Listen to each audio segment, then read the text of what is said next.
Hello and welcome everyone to NAD Narratives, a production of newafricadaily.com, a digital publisher whose mission is to produce original, insightful, and nuanced content from Africa.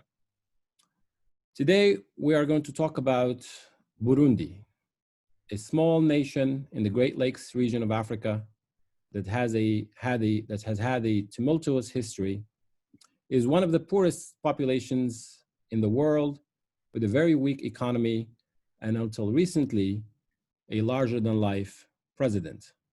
President who passed away, some say of a heart attack, but many people say that he's passed away of COVID-19.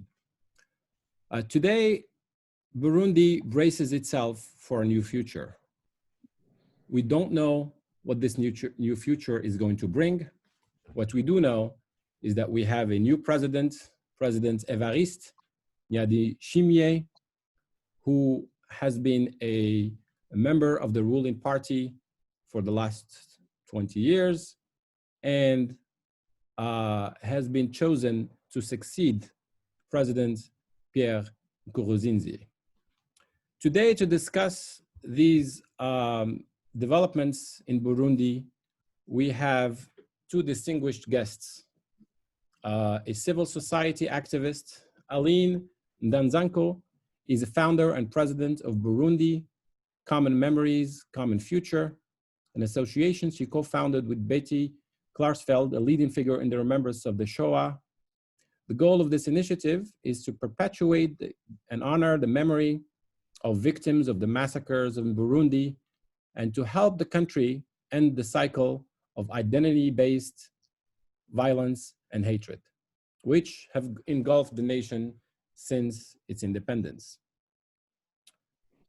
Since the beginning of the 2015 crisis, Aline Ndanzoko has been the Commissioner for Human Rights and Refugees within the National Council for Compliance with the Arusha Agreement, which is a platform of the Burundian opposition in exile. Aline is the granddaughter of King Mwambutsa IV. She's the niece of Prince Louis Rwagasore, the architect of Burundi's independence, and its last king, Ntare V, both of whom were victims of political assassination. Aline will share with us her experience as a Burundian in exile and her knowledge of Burundian politics and perhaps a way forward. Also with us, we're honored to have Ambassador Patricia Moller. Ambassador Moller has served as U.S. ambassador to Burundi from 2006 to 2009. These are the very early years of President Nkurunzika, and they were promising years. And she was there leading U.S. foreign policy on the ground. She's a retired investment banker and an American diplomat. Her company, Moller Global Advisory, helps global companies doing business in developing countries.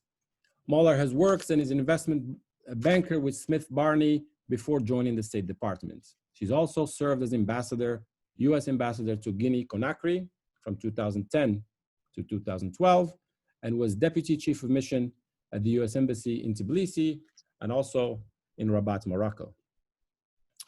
So I'd like to begin this conversation, and it's going to be a conversation with these leading figures about where the country is going. And I'd like to start the conversation at the beginning of this current juncture in which we find ourselves with newly inaugurated President Evariste Ndayishimiye, and perhaps begin at President Ndayishimiye's speech. And I'd like to turn to Aline for my first question, which is, you've heard President Ndayishimiye's inauguration speech. He was very clear about his intentions to democratize the country. He did say that Burundians, and I quote, should feel free to speak out. Burundians should be able to listen to each other. But he also said outsiders should not dictate what we do. He said, all Burundians are equal before the law. And he said that nothing can be impossible because we believe in democracy. So these are words and references that have very local meaning, in addition to what we understand them to mean internationally. I'd like to turn to you, Aline, perhaps if you can decipher the speech for us, if you can tell us if president-elect, if the new president is already been sworn in, is he a new departure for the country? Does he represent a new departure?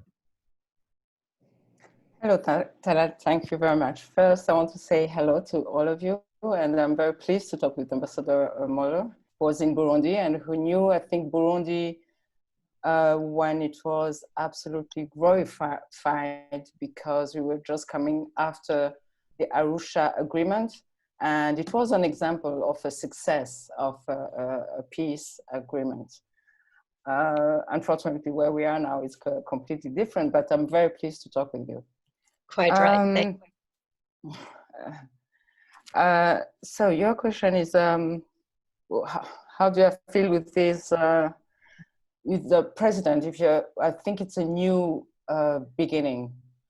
I have to say, I deeply, deeply wished it was a new beginning.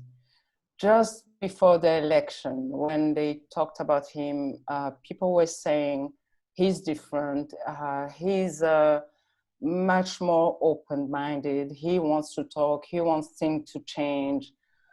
And I did believe, because by the end of the day, the only thing we want is peace for the population, security. We need to find a country. We can not longer go on like this. I believed it, even though we know how the election went. I thought, okay, if it's the way we have to go to find a solution, why not? And everybody seems to really like President. I never met him, I have no idea, but I did listen to many people.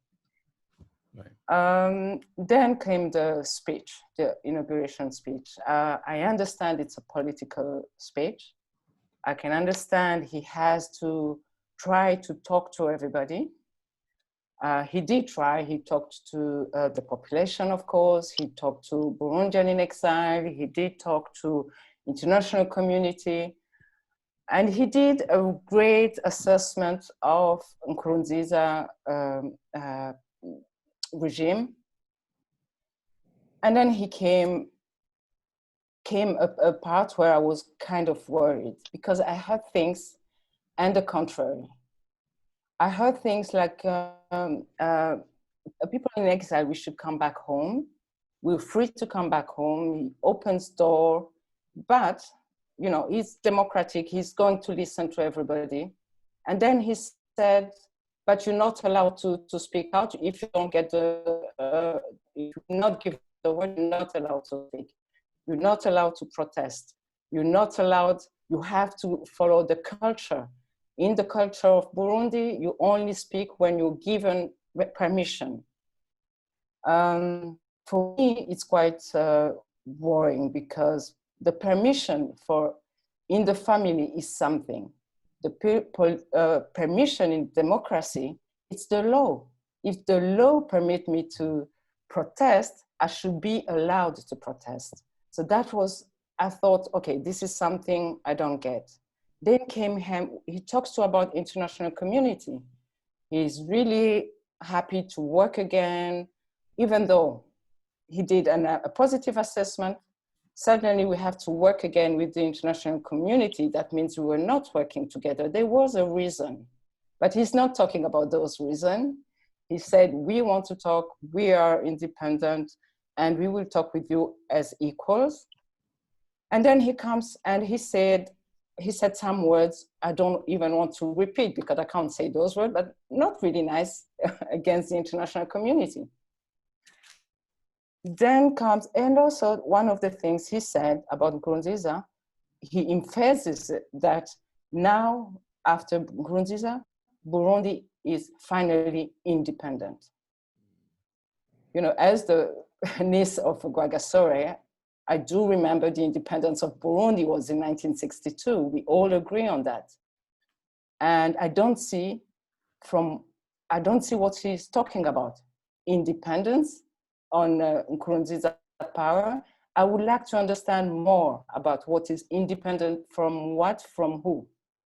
Being a Burundian, I understand what he's saying, but we really need to go deeper in what he said. Then he said to reassure his colleagues and all probably the generals who were for him, he had to tell them, we're going to keep we're going to work on what we already agreed on. We started in 2018. We will go on with the same until 2020. We already agreed on what we have decided to do. So it's opening the doors, come and work with us, but they are not changing what they were going to do. I would like to believe him. I would like to trust him, but I have I feel some incoherences in what he's saying that makes me feel there's something wrong. It went very fast. Maybe he had to write. And I do believe he's in an uncomfortable position. He has to please all these people, but he also has to please the people he worked with. He has to please the generals who are involved probably in what happened these last 5 years. We have an international court looking, 2,000 cases in an international court. He has to protect them. So I think the president will have big challenges. I don't know how he can choose between that. I don't know how he's going to do this. So before I go back home, I think I will wait a little bit. That's what I can say for now. Very interesting. I'd like to turn to Ambassador Mueller. The United States Department had been pretty active in terms of tweets, in terms of press releases since the beginning, even before the elections. And I'm going to read a tweet by on the 5th of the 20th. No, pardon. I'm going to before that. I have a tweet on the June 5th by Secretary Pompeo himself, in which he said, "We salute the people of Burundi for their resolve for a peaceful transfer of power. We recognize outgoing President Nkurunziza's commitment to a peaceful transition, and we look forward to working with President-elect Ndayishimiye in the coming years." Now, this tweet by Secretary Pompeo was written before the Constitutional Court approved the election of the new president. We all know there was a lot of irregularities. There were no international observers allowed, and so what do you make of this U.S. position, particularly after the passing of President Nkurunziza? The United States Department made a statement in which it says it extends its condolences to those mourning the loss of Burundian president, and then said, "We remain a committed partner and friend of the Burundian people. Following peaceful transition to President-elect Evariste Ndayishimiye, we look forward to working with him and the new government and reaffirm our support for Burundi's aspirations for more democratic, prosperous future." Same thing again. Fast forward to June 18. The United States, and I will go to the part that intrigued me. It says, "We urge the new government to include a broad representation of political stakeholders, to release members of political parties, civil society, and journalists arbitrarily arrested for election-related activities, and to investigate and pursue accountability for allegations of voter intimidation. The United States remains a friend and partner of Burundi. We welcome the opportunity to work with President Ndayishimiye and government leadership at all levels as they work to promote prosperity, strengthen democratic institutions and human rights, and ensure regional and global stability on behalf of the Burundian people." First, there is a bit of a the tempo gets elevated with every tweet and with every announcement. And what do you make, Ambassador Moeller, someone who was privy to these kinds of press releases and understands the diplomatic language? Can you shed some light about what is the United States looking into here? Yes, I'm happy to do that. Caveating my reply with the reminder that I'm no longer officially a part of the US government. So I'm speaking now as a private citizen who has perhaps more experience than most Americans do with this sort of thing. I understand, I believe, the increasing tempo of the tweets that you pointed to, because the 18th of June, of course, I believe was the day that Evariste Ndayishimiye was inaugurated. I think that was the inauguration day. And anytime that you get an election and a more or less peaceful transfer of power in countries particularly that have not been distinguished by those things in the past, you try to be as forward-leaning and positive as you can be, because to the extent that Burundi will use as its guide advice from other democracies, we want it to be open to that. I think it's going to be, as Aline suggested, a difficult time, and the proof of the pudding is always later than the beginning. But to the extent that President Evariste Ndayishimiye is willing to promote democracy and to actually redress some of the real difficulties caused in the last years of President Nkurunziza's regime, I certainly think we want to be there as a government to try and encourage that. I don't think we can draw too much from those tweets, frankly, except that we are here. We want to help you make a success of this. We do want you to be a democratic government of a country in the Great Lakes region. We do want you to fulfill the promise that we all hoped for after Pierre Nkurunziza was elected in 2005. I think that was the election year. We so hoped for better things from Burundi than we have seen so far, and we are certainly not going to start President Evariste's tenure with finger shaking. We're going to tell him we're there for him, and let's see if we can move this forward for the good of the people of his country. Do you see that there is a pattern in the United States looking the other way when elections are not, let's say, are not transparent? There has been the same thing that happened in the Democratic Republic of the Congo. Some people say that the election of President Tshisekedi was not transparent, that there were irregularities in the votes. And yet the United States supported that president, and I think to good results. Now we have a president who's doing pretty well in that country's political environment. Do you see the same thing? But do you also see that statement, sort of that sentence in the middle, in which the State Department says that they must hold accountable those who have committed atrocities / human rights abuses? Apparently,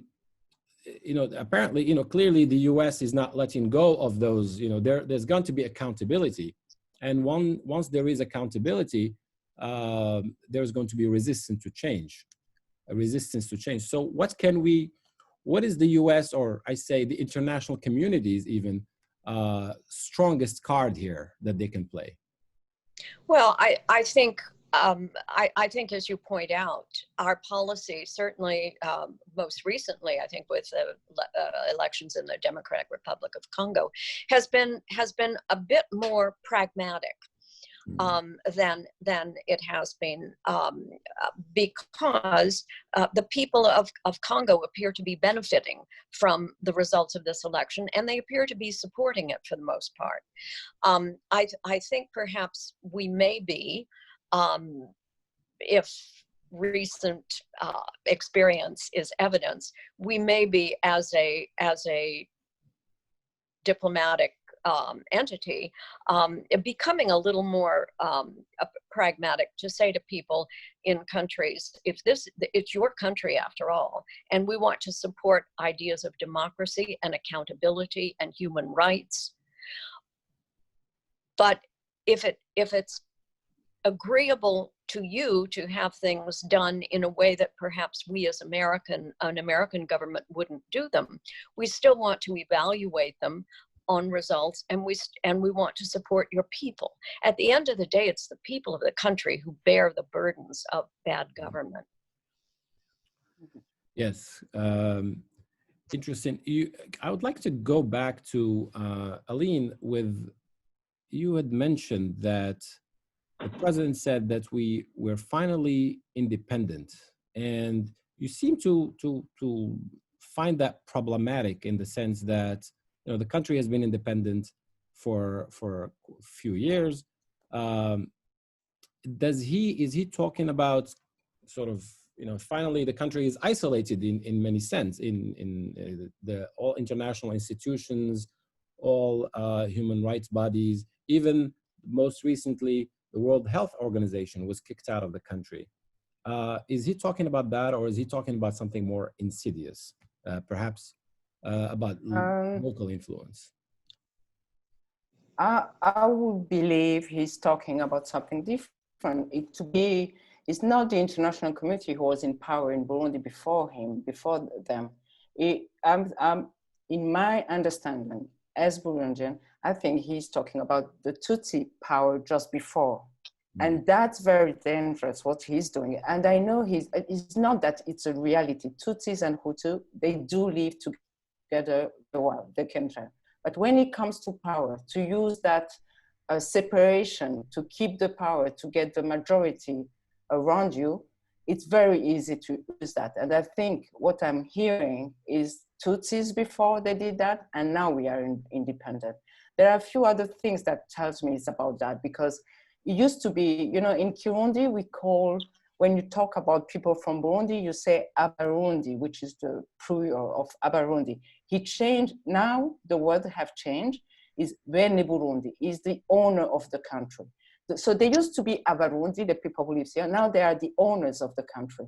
It's, whenever you hear those words, it's very scary, because it is dividing, and it's getting worse and worse. And I don't believe that if it goes on like this, he promises people, this is our country now, we're no longer going to suffer. But the reality is Burundi now has become the second poorest country in the world. The people who are really suffering, the majority of people who are suffering of that poverty, they are not Tutsis, they are Hutus. Who is suffering for not having a good healthcare? Who is suffering of having a bad education? Who is suffering of, you know, even in jail, if you go and look, even we have about 4% of the population in exile as a refugee. If you go look, the majority will be Hutus. They're using those words to get the majority of the people with them, but they are very dangerous. And really, we have to look into what they're saying, why they're saying this. It's not just a way. That's why I'm very scared. And I'm working, again, with my project, is to look inside. We do have atrocities in our history. Let's look at them. And why did they happen? They didn't happen because I was not living great with my neighbors. It didn't come from the population. It always came from the power. So we want to look into that. And for that, we have to understand. So I'm very, when I hear those words, it rings a bell. And I think, okay, this is not real. The problem is not the problem with the two ethnies. It's really with the power, how you're using your power. They have responsibilities for the population. Yeah. Sorry. Interesting. Could you tell us what it is before we move on to, I'd like to go further into the ethnicity problem or the issue of ethnicity. But before we do that, I'd like to ask you, Aline, what is it that the president can do? Because he did ask for exiles to come back home. And what is it that he can do for you to go back, for many exiles to return to Burundi? You know, when you take a decision to leave your country, it's not an easy decision. It's not an easy decision to leave everything behind. You find a way out when you have to go. All these people outside, they will find a way back home. It's not only a speech that will make them come back home. What he can do, he has to show some signs, positive signs for them to say, okay, maybe now we can go. There are a few things. Look at now, prison are full of, it was mentioned even in the tweet, full of opinion people. They're in jail because of, yeah. So that could be a first sign to release all these people in jail. It could be a big sign. Maybe they will understand if we go back home, we won't be in jail. There is some fake mandate. There are political mandates, to stop all the civil society activists, all the media, independent media, to stop those international mandates and tell them when you come back home, you won't go in jail. You're free to live in your country. So there are signs he can show before the people can go back home. All these politicians, they're in exile just because they gave their opinion. They didn't agree with that. They all have an international mandate. They need to be, he has to give them something to secure them. The other thing, we know exactly the youth from the CNDD party, they're committing exaction. They're the one who are against the people. Imbonerakure. Yeah. He has to stop them, dismantling them. They can't use weapons. They can't go after people. He has to take a clear decision about what they can do. If they do, are they going to be arrested? We have a security, we have militaries, we have police, official security guards. Youth from the political party are not supposed to do what they're doing. So there are a few things he has to show, signs that people will really be secure before they come back home. And they will come back home when they know this is happening. Right. And what about observers? What about international observers? What about who is going to, even if, all these people, the journalists, the human rights activists, all of them are released from jails. What guarantees that they are not going to be put back in jail? What mechanisms should there be in place for that? One of the things he can do also about that, first of all, they can review all these decisions they took against the international organization. Let the Human Rights Office come back and help them deal with this. You can, even for health issues with COVID-19, they have to review the COVID-19. Who do you think is dying of COVID today? There are Hutus, population dying. Let's have the WHO come back and help the country deal with it. Really, there are few signs, and we need to have these international observers, independent observers.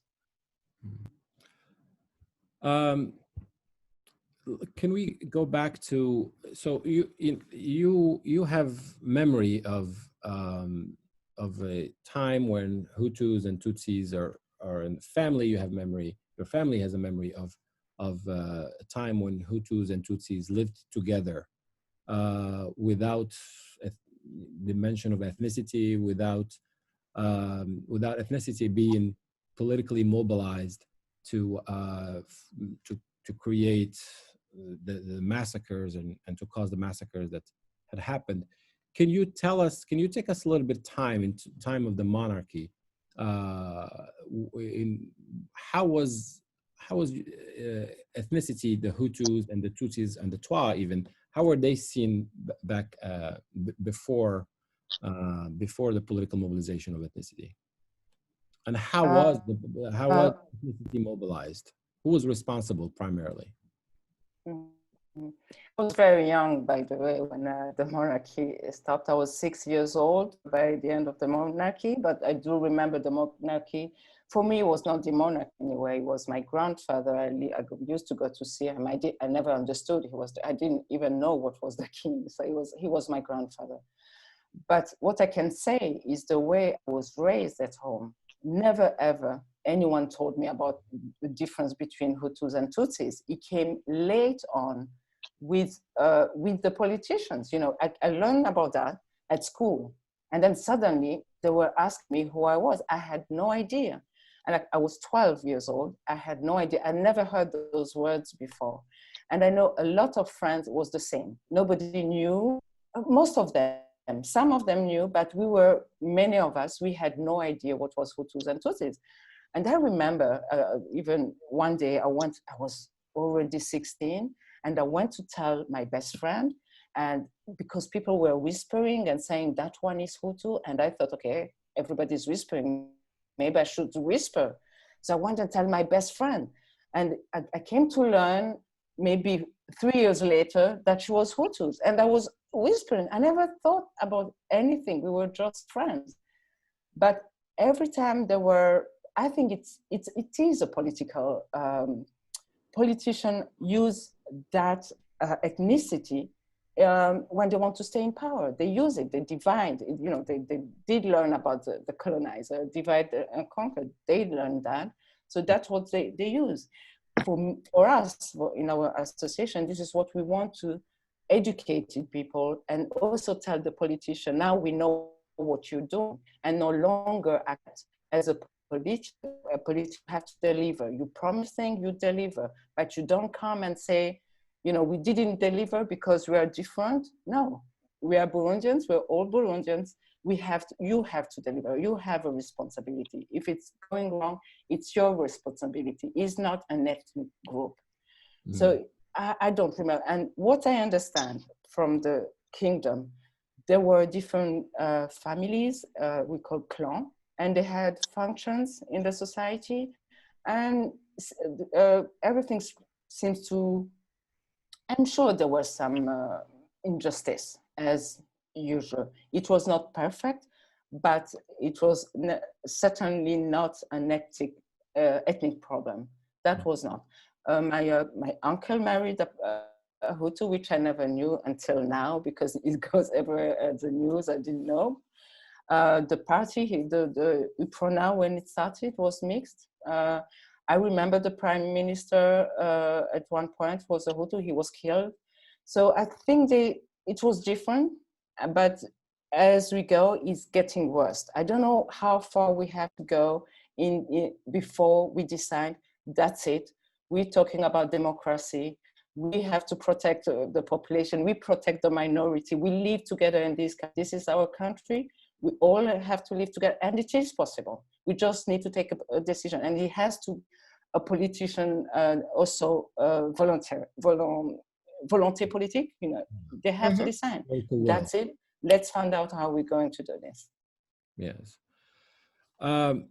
So what I'm hearing is that obviously ethnicity was mobilized, utilized, and if we look at Rwanda, neighboring Rwanda, President Kagame since 1994, after the genocide, has decided, and the elite in Rwanda has decided that ethnicity will no longer play a role. It's to completely stamp it out of people's identities. There will be no more Hutus and Tutsis. There will only be Rwandans.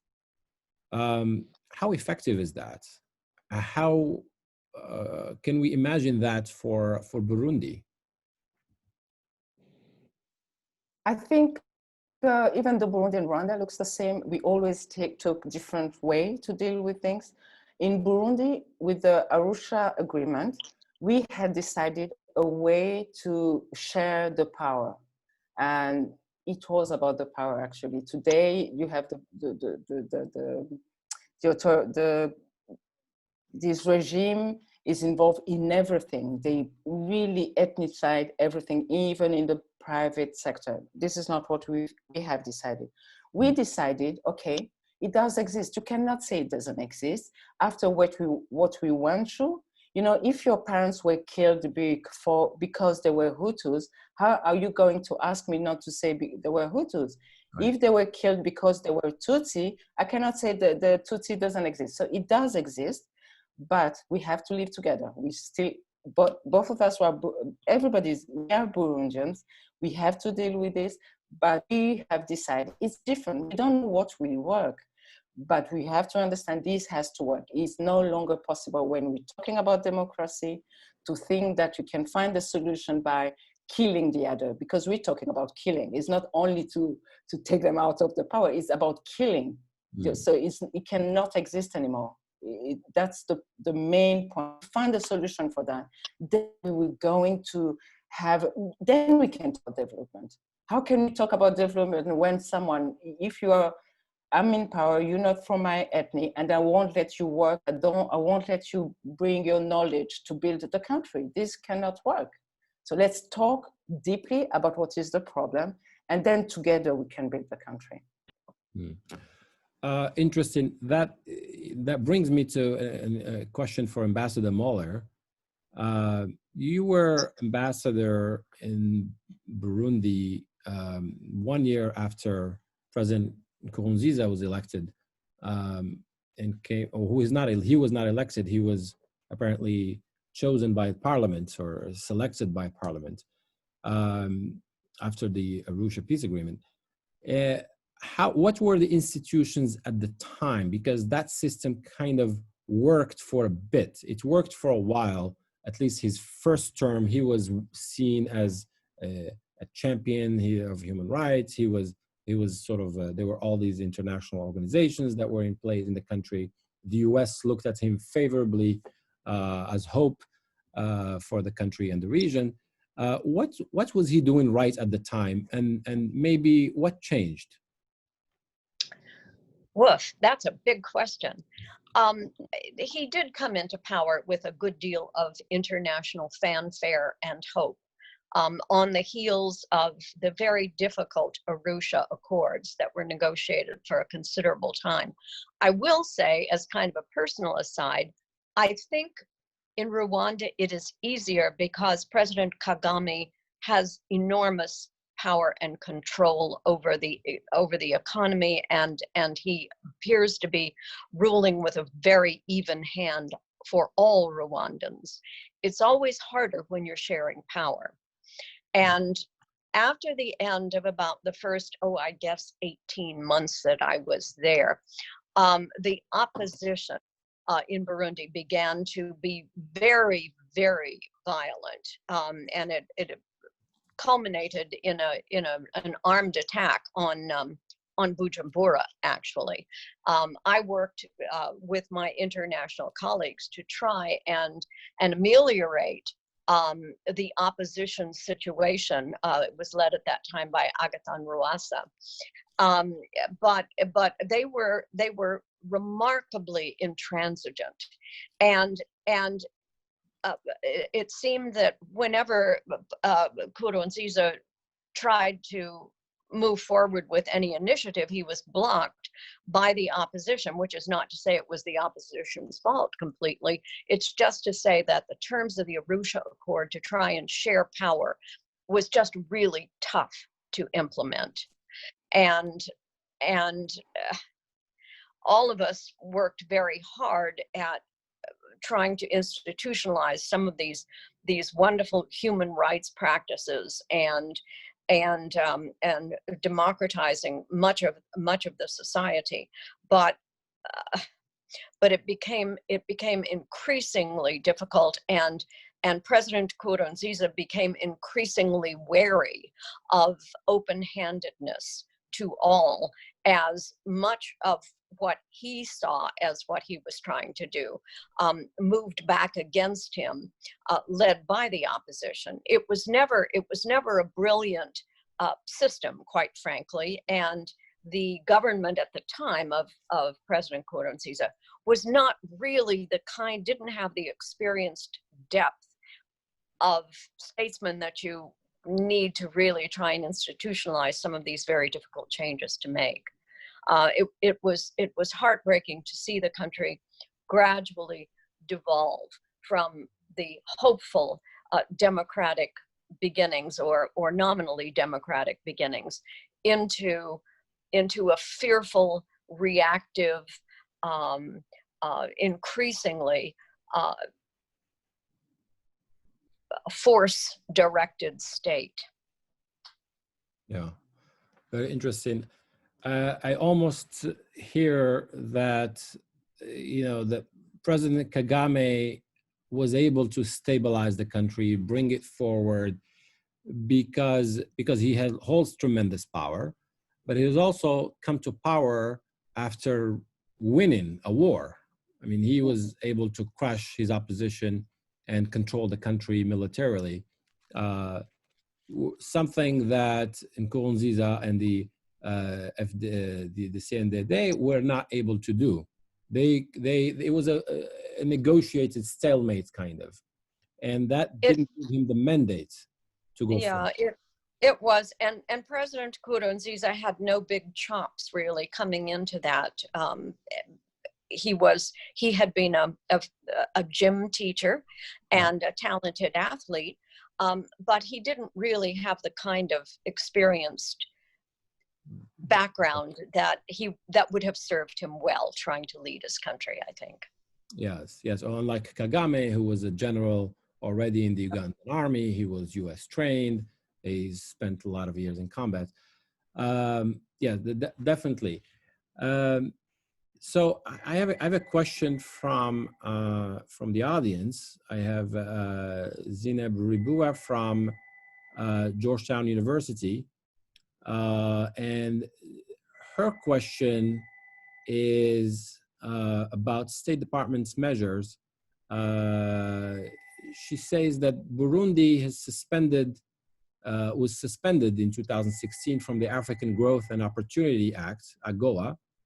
And since then, the economic situation of Burundi has gotten worse. Do you see that this this act was it an effective tool? This sanction in Burundi economically, has it worked at all? Has it put any pressure? Has it moved the needle, so to speak? I apologize to Zainab for my lack of current statistics on that.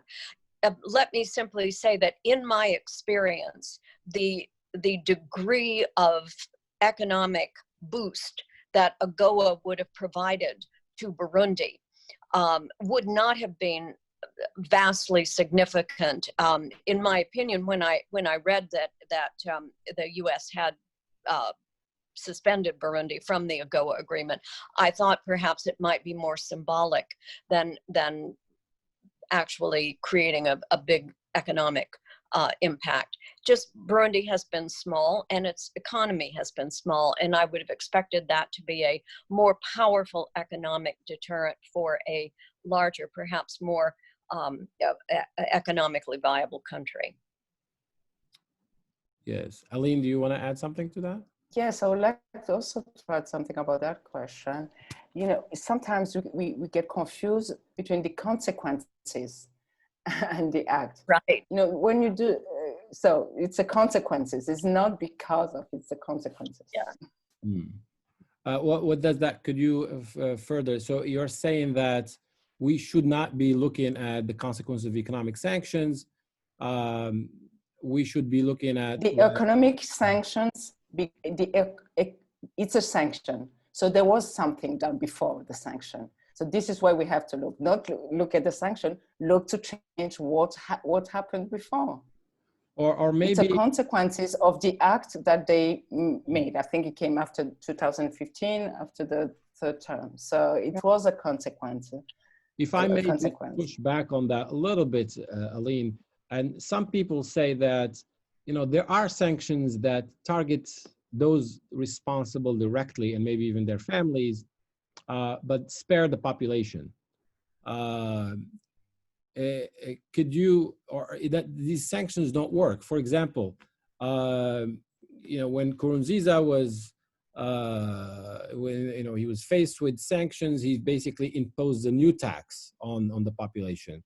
That then the youth militia was able to go out and collect on behalf of the regime. So it's not so much about whether the sanctions are deserved by the regime, but whether the sanctions work. Are they effective?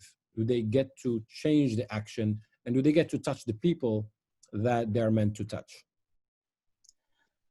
We hope eventually it will work, but how long can we go on like this? It's difficult to decide, but we hope. You can't keep going on using the same system, even though before the sanction, what did you do for the population? So at what point you have to stop this? Right. We're trying. Eventually, it will be an end. They will have to negotiate and say, okay, if you want this, let's change. What can we change? That's why we have to negotiate and talk and see what can be changed to start build this country. But something has to change because, how long they can get money from the population. I've heard even in the speech, he said, we have to support, each one of us, each Burundian have to support. They can't anymore. They don't even have food. They can't. So it has to be an end. It will be an end. We don't know yet, but maybe it's the price to pay. It's better not having another war. And that's why this situation is very dangerous, because you're promising something you can't afford, and you count on people to get what pity will work. It's a consequence. It's a consequence of the behavior of the people who has the possibility that they can take that decision, that say, let's start something new. And that's why I think the new president is sitting in a very uncomfortable chair. He will have to we're waiting for him to take that decision. So will he be able to do that? That's the question. How can the international community help? If he were to say, okay, I'm reopening the country, I'm inviting international organizations back into the country, what kind of steps can the international communities take economically or in terms of aid to help the population, to give them back a certain agency so that they can participate in the case that there is a change, a political change? What can the international community do? What are the tools that they have in their hands? Maybe, what are you asking? Yeah. I want to ask you, Aline, from a perspective of a Burundian, and in terms of your knowledge of the Burundian economy, because I think that the Burundian economy needs a boost. And so from that perspective, how, as an economic actor or someone who understands the economic situation and activities in the country, what can the international community do? And I think I want to ask that same question of Ambassador Mueller in the sense of what has worked before, what has worked in other countries from a policy perspective.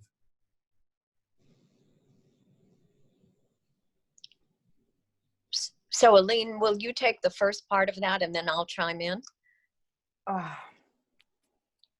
I just think the international community can really support the president, help him see what they have to put. He did say it's we talk on the same level. He said we should talk on the same level. Nobody is coming here to tell us what to do. It's not about that.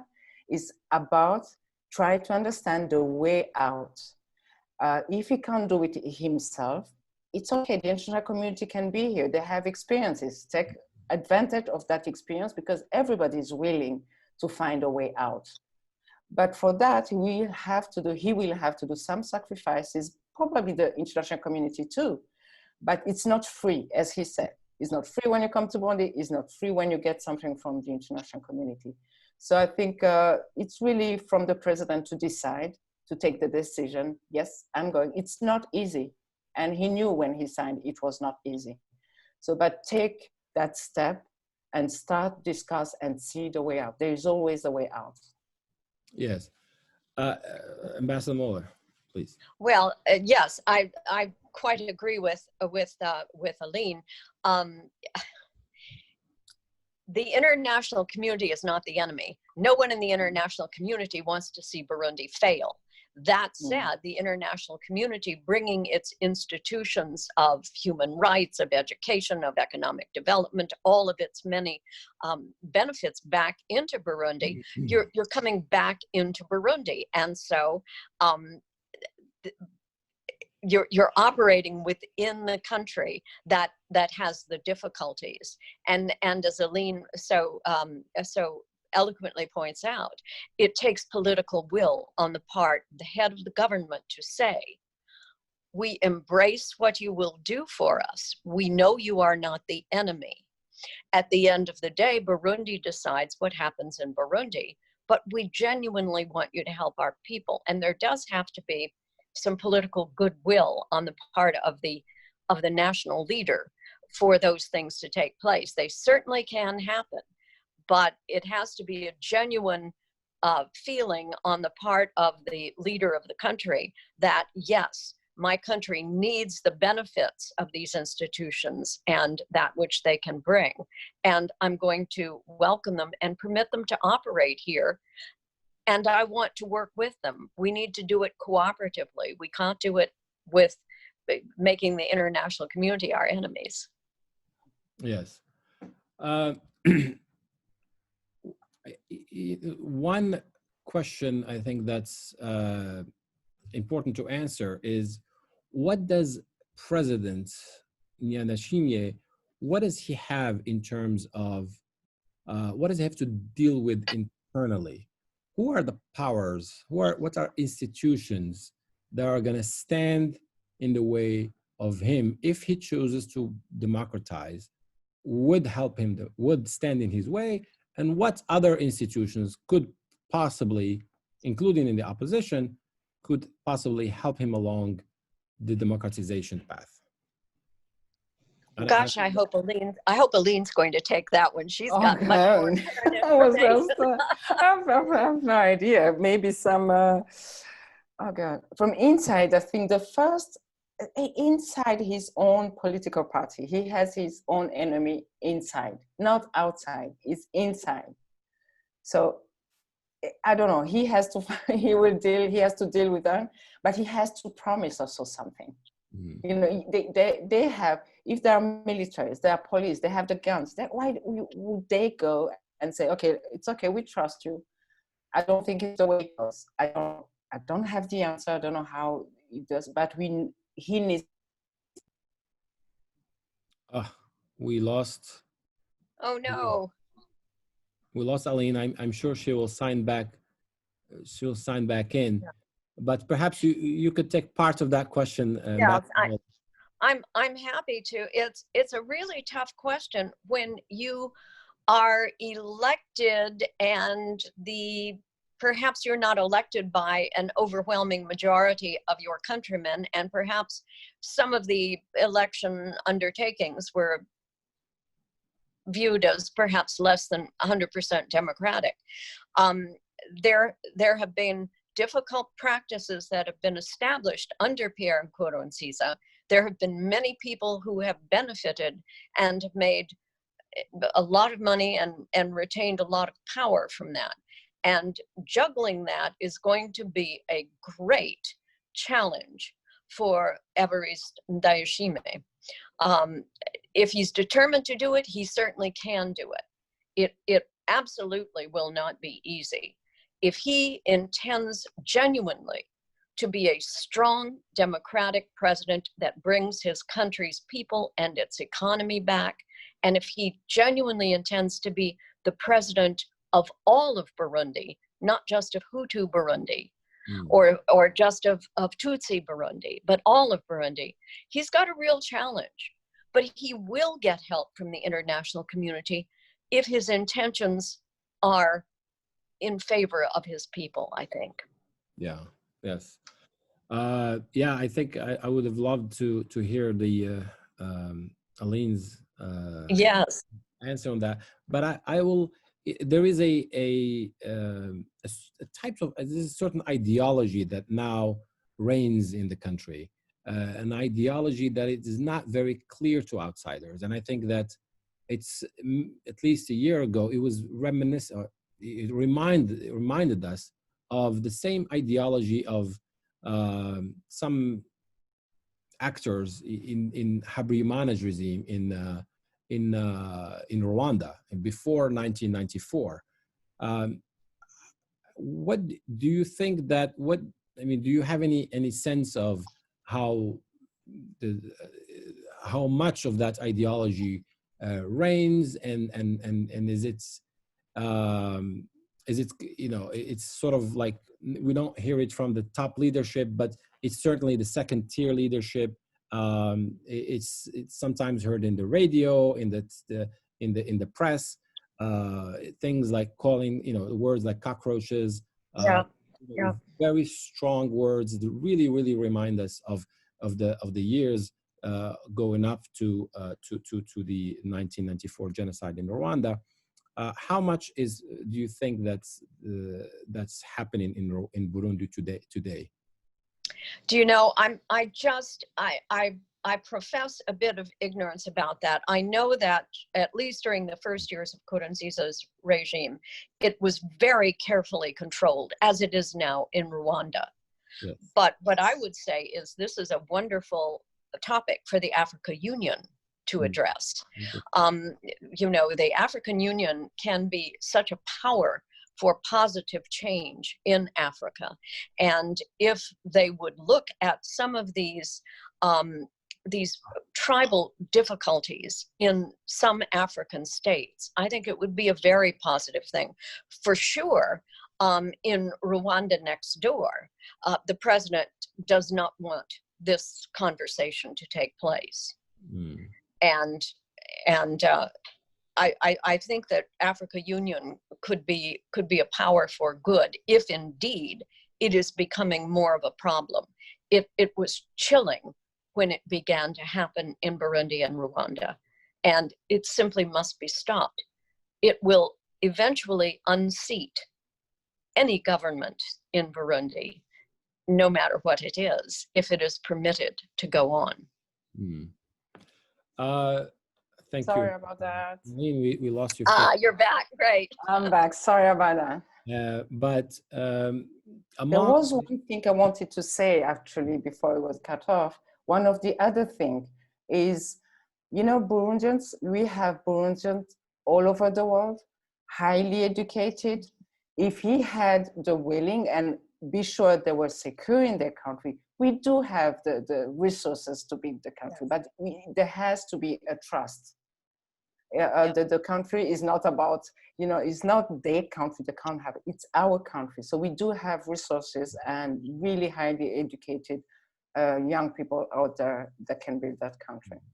Yes. So you're saying that his biggest source, his biggest allies could be the Burundian diaspora across the world.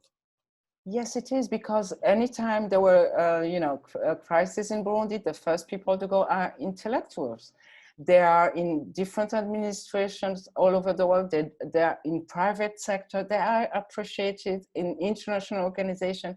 People do appreciate them. So the first people who leave, you can't just lose everything. So people decide to go away. So I'm sure they love their country and they're ready to come back, but there are a few steps ahead to go. When you dropped off for a second, Aline, we talked a little bit about, and this is a very sensitive topic, which is the ideology of hate that could be, or some say has been pervasive at certain levels of government, certain levels of the parliament, of the military. And many say that it sort of it reminds people of the years going up to the Rwandan genocide. How much of that do you think is true? You, as someone who is closely in touch with what's happening in the country? I think it's real. It's real, and I think it's something that starts with hated speeches. Then it goes off, and then you get like Tutsis who cannot work or have businesses. And then you went to, oh, we don't want Tutsis on the political list of, in these elections. It's something goes step by step. And maybe you don't realize when you start that. But once you start that, it's difficult to stop. If someone is not saying something, if you don't stop it and point it where that it's a problem, things are happening and we think it's normal today. We accept things that we used to say this is not possible. Yeah. And then suddenly we find it normal. We found it normal. I remember, because I'm in the opposition platform, where they were saying, okay, this is not a good idea. To have a Tutsi here, maybe it's not a good idea. This is not normal, but we had that discussion like it was normal. So there are a few things that go like that. And I'm not saying that was the first thing they were thinking when they started, but this is where they are. And it's very difficult to stop because you've already promised people and you convinced them that was what we had to do. How do you stop? How do you say, oh, I was wrong? Actually, this is not the problem. That's why I think it's very important to really not ignore that. Even in the speech of the president, he said, at one point, he said, we no longer have ethnic problem. And then later on, he said there will no longer be ethnic hatred. So they know it's not right. There is something we have to work on. We can't close our eyes because I remember exactly Rwanda actually. For us, just to say, it's not about Rwanda because it always happened in Burundi, don't forget, every 5-10 years. So when this is happening, people are scared. We don't think about Rwanda actually, we think about ourselves. Maybe for an international point of view, you think about Rwanda, but for Burundians, they think about what happened before. This is people, you have a generation from the independence until now, every 5-10 years, there are killings. What do you think they feel? It's very scary. So we can't avoid to look at it. Hopefully it won't go that far, but if we don't stop it, we have the youth, we talked about the youth in Imbonerakure before. And suddenly, when you hear that the head of the Imbonerakure is now the head of the national radio, yes, that is scary. Yeah. So we need to, there are a few things. What I can see is that it's going further and further, and then we take it normal, and then there's another step, and then we take it normal. So it is very important that we talk about it amongst every other questions, but this one has to be really focused on. Be addressed. Yes, it's addressed. Very important. Burundi is in a environment, international environment that has been unstable over the years, and particularly the instability emanating from the DRC. The war in the DRC has contributed to the instability in Burundi itself. And sometimes many actors within Burundi have benefited from the instability in the DRC. But now that we're coming to sort of some kind of the eastern DRC is stabilizing slowly, there are still militias all over the place. Is that wound, once we close that wound, once the DRC is stable, can we hope to at least, all these Interhamwe, we talk about the Interhamwe that are still coming in back, the Hutu militias coming into Burundi, and once those are stamped out once and for all, Can we then hope that this will contribute positively to Burundi? Yeah, you're right. You can't talk about Burundi without talking about the regional aspect. And we know that some Interahamwe is working with a regime in place. They've been talking about it. They're absolutely open about it. So if we don't talk about this, how can we be together with Rwanda and DRC? So yes, it's one of the points. The regional point is very important. You can't talk about Burundi alone. There is also the regional. But if for that we need to have a strong power in Burundi, then they can talk. For now, there is no one to talk to. Actually, Burundi has been closed on itself. It is not a dialoguing with the Congo or Rwanda. Yeah. Can we talk perhaps about a transitional justice in Burundi? Rwanda has had its own form of transitional justice. The architects of the genocide were pursued. Many of them have been tried and are serving jail time. But at the community level, there was Gacaca courts that I believe have served to mollify or to perhaps help forgive and forget and move communities forward in terms of the killings, the ethnic violence, and the communal violence that had happened over the years. Is there something similar in Burundi, and can we count on that as moving forward? For now, it's too early to talk about that because what we have now is the Commission Vérité Réconciliation. Right. But for now, it's been instrumentalized. So it's early to work on that. We first need to stabilize, and then we can talk about it once we decided what we want to do. If we do that now, it's too early. And yes. Yeah. Hopefully we get there, but for now it's too early. Okay. What about the East economic, the East Africa economic community? Ambassador Mueller had talked about the African Union as playing a role, and I think the African Union can play a role. South Africa has been pretty vocal. I think President of South Africa had issued a statement about encouraging democratic development in the country.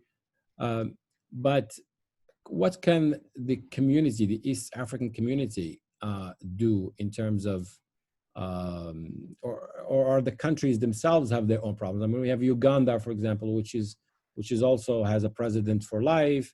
Burundi, Rwanda, with all its good story, it's still not a democracy.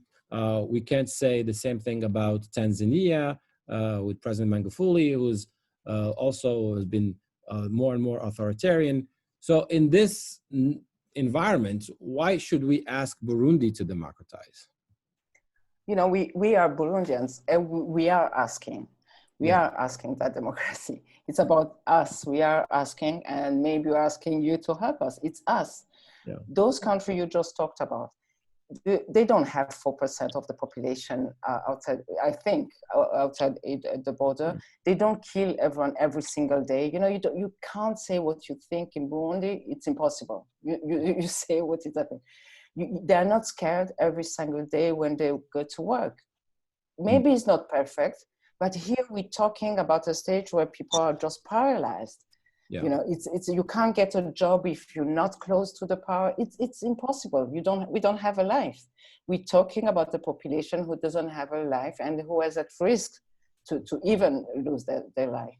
So African Union, when we started, they were ready to come and protect the population. If we need to do that, why don't we go through that and then start again? We can't be tired. Start again. We had the Arusha agreement. Maybe it was not perfect, but there are a way to change it. Let's talk about it. If we need to protect the population, African Union can deal with that. I'm sure they will have some support to do that, but we have to start and talk. We can't just, we are closing, but it will get worse. It can't be better if we don't address the problem. So African Union have a big role to play, and I'm sure if they talk together with the international, but all of this is about political will. If we decided to do it, there is a possibility. Yes, that's right. I think we have, some people ask that the opposition at least the opposition within the country is not necessarily a democratic opposition. I mean, if you look at Ambassador Moller earlier spoke about Agathon Ouattara, who was the candidate on the other side in this last election, is someone as well who has probably blood on his hand himself. Is not someone who's going to be a Democrat if he were to be elected into office. So, what has there been no local opposition that is worthy of sort of inclusion, or is there like all the Democratic opposition is in exile, and all we have is local opposition, which is also problematic? Yeah, that we know. But the only thing I can say about when the Gwasa stayed, I don't know if it was his choice, whatever. But I guess, why did they let him stay when everybody else was? I think they knew exactly. I've always believed that they knew exactly what they were doing at all the states. They knew Agathon had that problem. They knew it. But it's the only one from the first 3 years, and I think until 2018, until the election of the new constitution, they were fine with it. They're starting to find it a little bit difficult after the 2018 constitution referendum, because suddenly they realize there are too many people on his side. That's why all these people are unhappy people, and they were ready to go in the street and say, we're against the power. That suddenly they realized actually was not a good idea, and then they went after CNL opposition. But before that, I'm convinced they thought, okay, we can say with Agathon, it doesn't matter. He's not a democratic. Nobody will say anything anyway. He's not a democratic. But then the good thing about, I understand what you're saying, but it's just, as you said, we have to be pragmatic. This is the reality. He is the one who is there. And what he did was to show, yes, the population is unhappy. We have to do it. He showed that. So now we know if we have to work, it's not against the population, it should be for the population. Yes. That's right.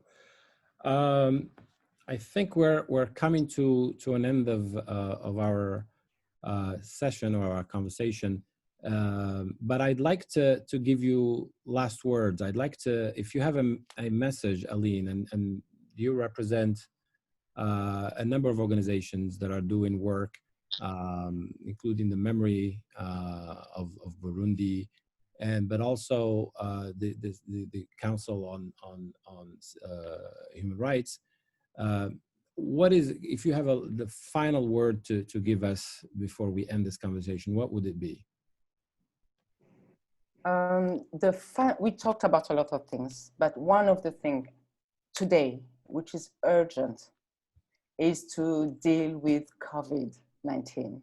Yes. Population doesn't have, they can't take a private jet to go to Nairobi when they get COVID-19. People are dying, it's a reality. If there could be any pressure, this is an easy step he can take. It's not political. It's for his population. It's for the owners of Burundi. It's for the Burundians. It's for everybody. Right. He could take a step and deal with the COVID-19. That's really a message I would like, if anyone is listening from Burundi, if that message can go to them. It's an easy step. He can take the decision. Yes.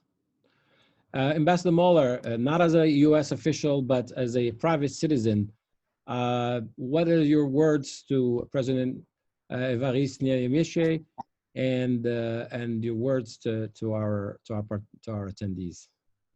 Well, you know, Burundi is a wonderful country full of brilliant people, many of whom, as Aline has already pointed out, have had to flee the country because it has been a place that has been inhospitable to them and their ideas. It would be earth-changing if President Evariste Ndayishimiye could say, I want to be president of all Burundians, and together let us move this to a democratic country. Let us develop our economy, our tourist business, our natural resources, and let's make something of ourselves, and welcome all of the diaspora back with open arms, because they really are highly educated, very impressive people. I vote for a better future for that country and the lovely, lovely people of Burundi. Thank you. Ambassador, thank you very much. Aline, thank you so much for sharing your thoughts with us. This is Talal Belghiti, and these are NAD Narratives, a production of newafricadaily.com.